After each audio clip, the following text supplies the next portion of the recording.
You don't have to wait much longer, folks. I had to do it, John. I had to do it. It was you don't have to love, and you don't have to wait much longer. Anyway. You blew it. It's the Gazette Radio Hour, Doug and John on Santa Clarita's hometown station, AM-1220 KHTS. It's the radio digest version of the Santa Clarita Gazette and Free Classifieds for all you need to know to be in the know. You did that very well. Thank you. Have you been practicing? We have a special guest, John. We do have a special guest. He's sitting right next to you. Us in the studio. It's Mr. Curtis K. Woods. My first question, Mr. Woods, is what does K stand for? K stands for Kent. All right. We have Curtis Woods with us, who is the general manager of Eternal Valley Memorial Park Mortuary. Yes. Thanks for joining us. Thanks for having me. Now, okay, we know you're obviously here for the Memorial Day celebration. We'll talk to that for a second. But we have a little bit of a question. Talk to me. Doug wanted to know, how's business? Business is good. Business is good. But more so the business of having events for the community this month. How about that? Is that a good spin? That's a Like good that? answer. That's a good one? That's a good answer. You had another No, I have a question. I'm serious. You know, you drive by Eternal Valley. Yeah. When the 14th Sierra Highway, it's right there. At some point, I wonder, are you going to run out of room? Actually, the Eternal Valley that everybody sees from the side of the 14 is only half of what we have. Oh. If you were to go to the top of the hill, on the back side of that hill, we have an entire another Eternal Valley back there. So we're not even 50%. Are you utilizing that part yet? Or? Not yet. Not yet. We have two groundwater wells back there, and not even. It's in the master plan sometime down the way, but we're not 50%. Well, that leads me into another question then. Drought. Everybody's talking drought. Right. How does that affect you guys? Well, it does. We use groundwater for our water source. We are, while we're not directly regulated, we are very responsible for the usage of our water. And we don't pull on the city's resources, but we do use what's in the well there. Right. Being that the well is going lower and drier, we're using less and less, we're trying to take it from there. Now, with Eternal Valley, is it it's a really strange question, but it's not a veteran, I've never understood the whole veterans cemetery thing. I grew up back east. Okay. And you have a veterans section, you have Arlington National Cemetery, which is a pure veteran, 100%. Right. Seems to not be an awful lot of veterans in Eternal Valley. Is that just by chance? We have a lot of veterans. Actually, some years ago, our local veterans have created a memorial at our location, and they created the memorial wall there. We have a large flag for the United States, MIA, and each of the branches of service. And on that wall, people can make a donation to our local Veterans Committee and have their veterans' name engraved on our wall locally also. So it's a really, really nice. It just seems like there's a lot of grave sites that are veterans. I mean, is it just because Santa Clarita is filled with veterans? Or something? Well, as you mentioned, veterans have a choice. They can go to a veteran cemetery. Each veteran is allowed a free cemetery space through a Veterans Memorial Park for them and their spouse. But if they want to be married with their family, their uncles, their brothers and sisters, and their children, they have to find a park like ours that has a section for veterans, obviously at a reduced price for our veterans. Right. And then they can be with their spouse and their family as compared to other places. I always wondered about that because it's. I know getting into Arlington is very difficult. Yes. There's a wait list. We're talking to Curtis. We're talking to Curtis Woods, the general manager of Eternal Valley. So go ahead, Doug. Oh, go ahead. No, I was done. Guys, no fighting. I got my question. Then. So what's going on there this week? Yeah. This week we have a lot going on. First, this coming Saturday, we have about 800 Boy Scouts, Girl Scouts. As in tomorrow. As in tomorrow. Thank you. Why are you here? Why aren't you preparing? You got 8. We have some veterans we're preparing for tomorrow. Okay, good. All these scouts are going to come out and put out more than 5,000 flags for all the veterans that we have buried at Eternal Valley. Huge event. And the Elks Lodge will provide lunch for all the scouts and their parents that come out for that. That's going to be awesome for Saturday. On Monday, our big Memorial Day event that is going to take place where our local veterans have put on the whole event. We're simply the hosts. That will take place at 10 o'clock in the morning on Memorial Day.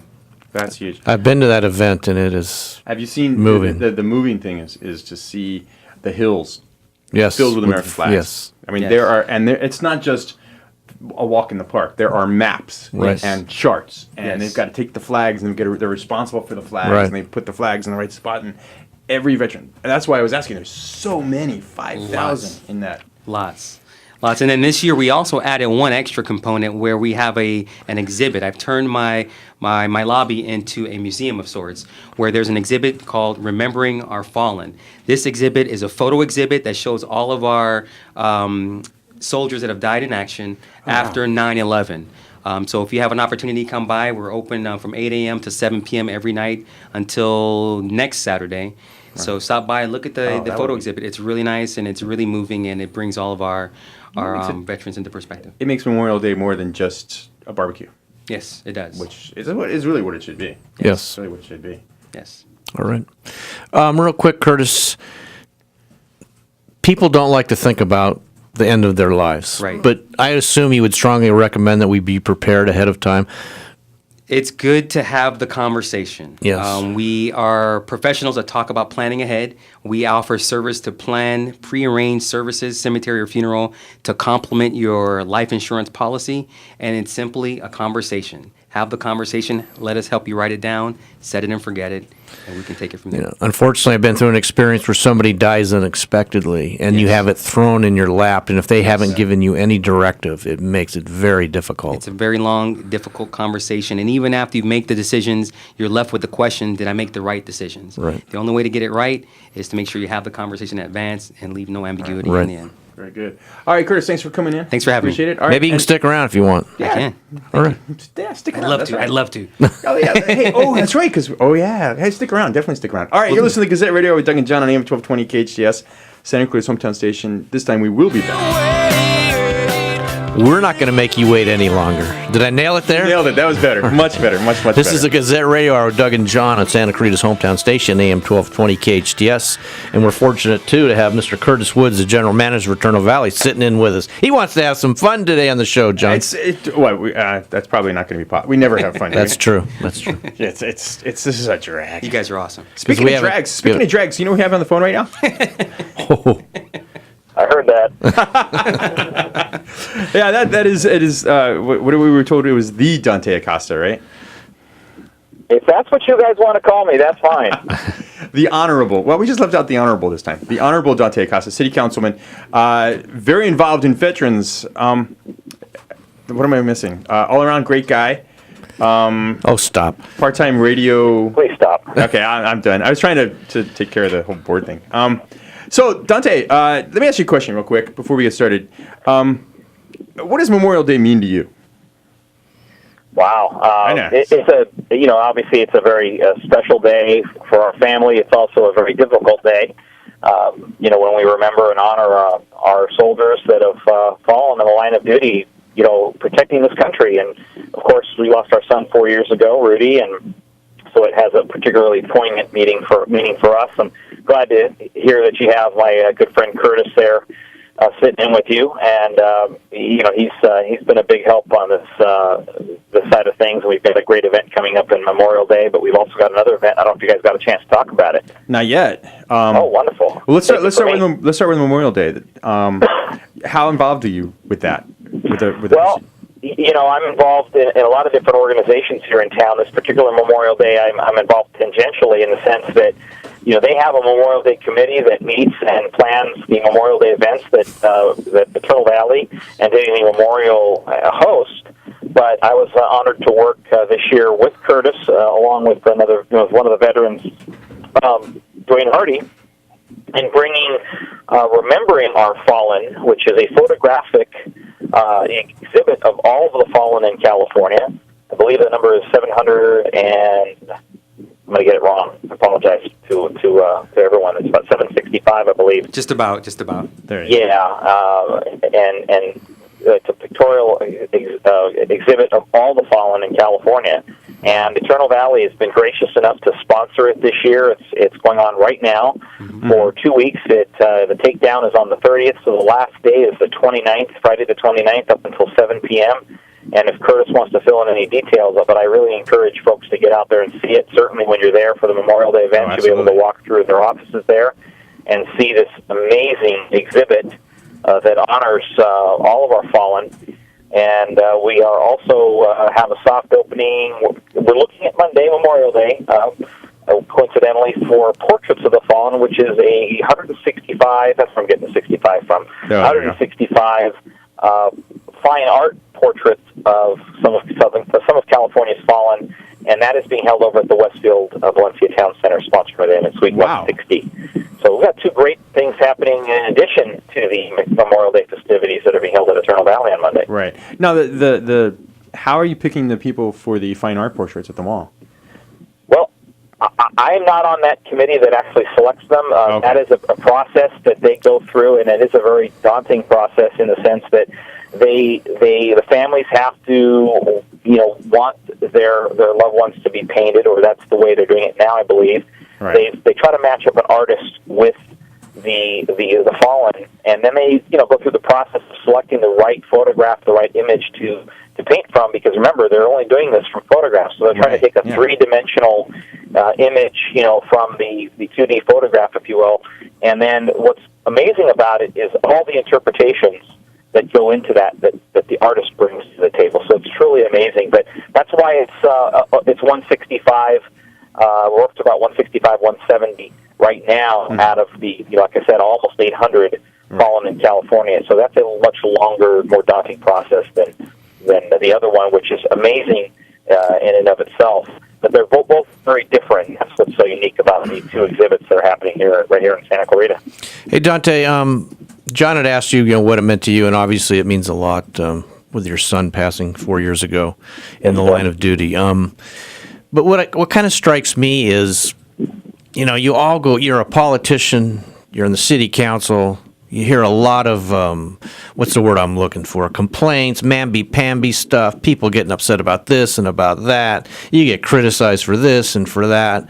And everybody disagrees on the war, and we should have gone in, we shouldn't have gone, we should be there, it's all rubbish, whatever. But when you get right down to this day, this is what really counts in life, I think. And we got to be able to shove all the other stuff aside. You said it all right there, Doug, and it's very true. We live in the old saying, first world problems. Well, when you really think about it, and you think about the struggles that our armed forces go through every day, from training up to actually being deployed and fighting for us. These little minor things that we worry about, what color to paint the eaves, here in town, really pale in comparison. Mm-hmm. But Monday is a time for us all to sit back and take a breath and be grateful and remember those that have paid that sacrifice. It's less than 1% of our population fights all the battles for the remaining 99 point something percent, and about 0.8% of those fall in the line of duty. So it's a very, very small number that we're actually memorializing, but they do all of the heavy lifting for all of us in our freedoms. The ultimate sacrifice. So Curtis or Dante, maybe you can tell the listeners what they could expect if they come out Monday morning. Well, if you come out Monday, you should expect a lot of folks that are proud of their country, proud of what the veterans have done for us, but more importantly, you'll find a large group of local veterans from the Santa Clarita area that have put on an awesome, awesome display. In short, they're going to be remembering 150 years of Arlington National Cemetery. They're also going to have a replica of the Tomb of the Unknown Soldier and a Changing of the Guard kind of deal going on, and a lot of stuff to expect, and I hope that you enjoy it when you come to visit. But while you visit, you can also see the Remembering Our Fallen photo exhibit, and I'm certain that the photos, the stories will be moving for you. So that's at 10 a.m. Starting at 10 a.m. Okay. Yes. Monday, Memorial Day Monday. Right. Yes. Hey, Dante, real quick, with the portraits at the mall, when does that start? That also starts Monday. We have a soft opening, which means it won't be 110%. They might have to, finish mopping the floor or something, but we expect that to be opened by 10 or 11 a.m. also. Okay. So I would say after you do the Memorial Day over at the mall, over at the Eternal Valley, and then go up the hill to see the Remembering Our Fallen, you can go over to the other side and other side of town, go to the mall and see the Portraits of the Fallen, and that will be here through July 11th. So you have a little bit more time to see that particular event. That was and by the way, get there early to Eternal Valley on Monday morning. Yeah, it does get crowded, and parking is always with that kind of people. It gets tough. But all right, gentlemen, it's been an honor and a privilege for both of us, for both Doug and I to talk to both of you. Not for you to talk to us. Glad to be here. Wow, that came out kind of wrong, Dante. And you know me, that never happens, huh? Yeah, right. You never say the wrong thing. Ever. All right, Dante Acosta, city councilman, all-around great guy. Thanks again. Thanks, Dante. Thank you. All right, Curtis, you stick around for a little bit? I can. Oh, great. All right, cool. We have a guest the whole time. It's pretty cool. All right, you listen to Gazette Radio with Doug and John on AM-1220, AM-1220.